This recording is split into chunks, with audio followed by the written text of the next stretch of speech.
মা, এগুলো কি করছো? এই যে পিঠে বানাচ্ছি। পিঠে হবে দুধ পুলি। তাহলে এইগুলো বড় আর এগুলো ছোট কেন?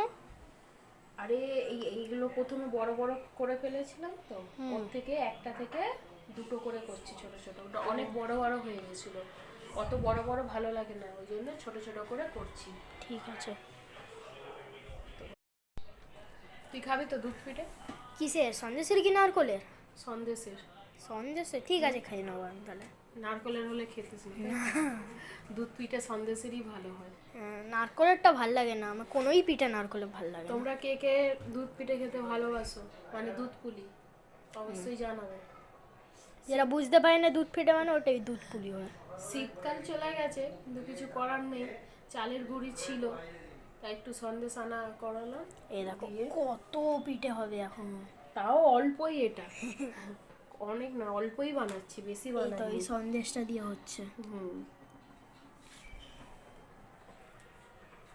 তো তো আর কি, বানিয়ে ফেলি। তুমি এবার ক্যামেরাটা অফ করো। দেখো গাইস, আমার কিন্তু দুধ পিঠে রেডি। দেখো খুব সুন্দর মানে হয়েছে পিঠেগুলো, একটাও পিঠে কিন্তু ভাঙে নে। এটা অ্যাকচুয়ালি পায়েস পিঠে, কেউ কেউ ক্ষীর পিঠেও বলে, আবার দুধ পুলিও বলা।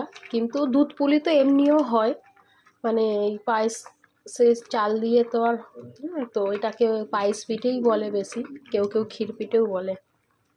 এবার এটা গ্যাসটা অফ করে দেবো, দিয়ে একটু ঠান্ডা হয়ে গেলেই এতে একটু গুড় মিশাবো, তাহলেই রেডি আমার ক্ষীর পিঠে।